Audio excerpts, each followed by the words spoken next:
हर हर महादेव। मैं सिंगर मौसम यादव स्वागत करती हूँ आप लोग को।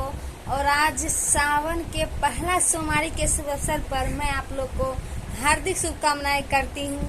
और इसी शुभ अवसर पर मैं आप लोग को कुछ अपने गाने के बारे में बताऊंगी। तो आज सुबह में ही मेरा गाना रिलीज हुआ था।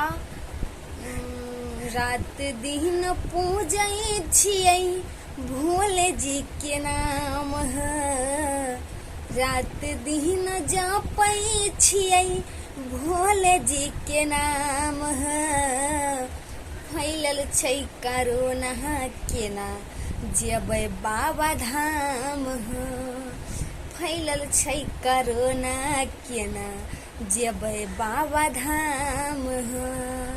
एक लॉकडाउन के ऊपर है, कोरोना वायरस के ऊपर है।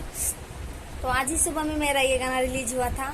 तो आप लोग जो नहीं सुने हैं तो प्रो म्यूजिक सर्च कर लीजिए और सुन लीजिए।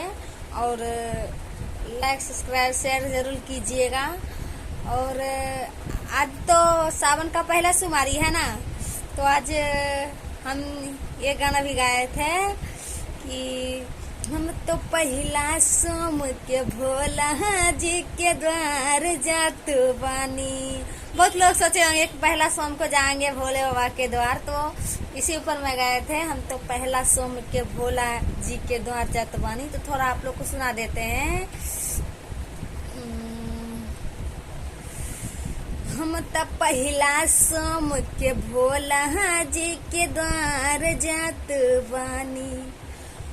हम त भोला जी के झोलिया में भांग ले ले बानी। देखला भांग ले ले बानी, हम चिलाम ले ले बानी। हम त पहला सोम के भोला जी के द्वार जात बानी। हम त पहला सोम के भोला जी के द्वार जात बानी। तो ये सब गाना रिलीज हुआ है। और हम कमरिया में जारी ललटेन हो, ये गाना भी गाए थे। तो प्रो म्यूजिक चैनल पर रिलीज हुआ है, तो आप लोग सुने होंगे। जो नहीं सुने होंगे तो सर्च कर लीजिए प्रो म्यूजिक और सुन लीजिए मेरा गाना। और अच्छा लगे तो कमेंट में जरूर मुझे बताइएगा। और अपना प्यार आशीर्वाद मेरे ऊपर दीजिए। और इसी तरह आगे हम भी बढ़ेंगे, ताकि आप लोग को भी आशीर्वाद से मैं कुछ बन सकूं। तो आप लोग अपना प्यार आशीर्वाद मेरे ऊपर बढ़ाते रहिए। और आज तो बहुत अच्छा दिन है, सावन के पहला सोमवारी के बड़ा ही शुभ दिन होता है। तो आज तो बड़ा ही शुभ दिन होता है। तो आप लोग इस शुभ दिन के मौका उठाइए आप लोग भी, और सर्च करिए प्रो म्यूजिक और मेरा गाना सुनिए। थोड़ा भी आप लोग शेयर कीजिए जो भी है। चलिए, धन्यवाद। आज के लिए इतना ही रहने दीजिए।